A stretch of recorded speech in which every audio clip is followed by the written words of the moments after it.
So here's what has happened so far today. Britain has voted out of the EU. The pound has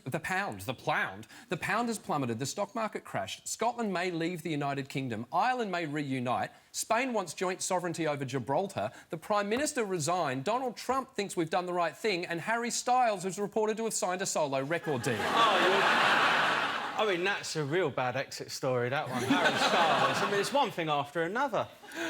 A lot of people tweeted saying, is Adam going to get angry tonight? But I don't want to get angry for a couple of reasons. Firstly, I'm not going to be angry about the way people vote. This was a referendum. This is a democracy. And whether or not people voted the way I wanted them to vote, it's not up to me to just start shouting at people. That's not the way it works.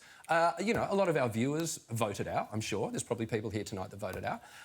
And the thing is, anger's not going to help anyone either. What we need right now is a little bit of unity. I mean, we might be Great Britain, but right now we are not a united kingdom.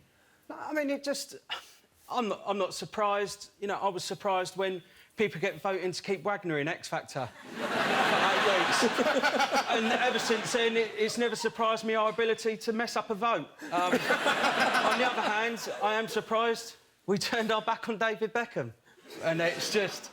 I mean, that's just too much. Well, that was the big thing for you, wasn't it? You were waiting the whole way through to see what David Beckham was going to do. Yeah, I was, yeah.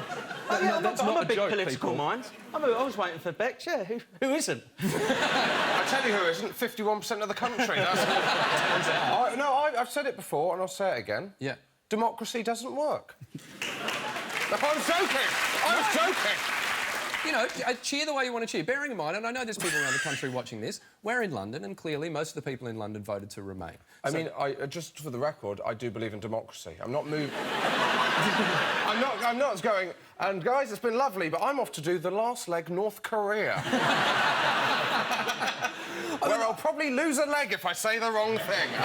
We'll welcome you back. I mean, personally, I'm sad about the way the campaign was fought. I mean, it got really, really ugly, and I don't think, regardless of the result, I don't think it needed to be taken down into the gutter quite as much as it was. No, it didn't, but it's a little bit... There's a lot of, like, extremity still being talked about now. You know, There's a lot of people today who are suggesting, because, you know, the people that voted Leave are stupid or racist. And, you know, to suggest that that is being prejudiced in itself. Now, don't get me wrong, some of them probably are stupid or racist. I mean, you get the odd knobhead, but you probably got the odd knobhead voting Remain. You know what I mean? Hello?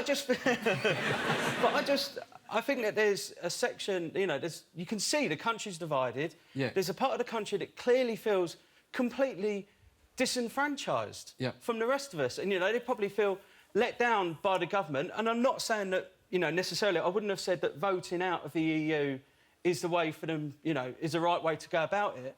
But there's no doubt people are desperate for change. We've been talking today about, you know, oh, my God, it's going to be shit. For a lot of people, it already is shit. For a lot of people, they look at it, they looked at the situation, they probably thought, this can't get any worse. So, you know, if there's some way of getting change, get it. If you had guns in that room, even if you had a number of people having it strapped to your ankle or strapped to their waist where bullets could have flown in the other direction right at him, you wouldn't have had the same kind of a tragedy.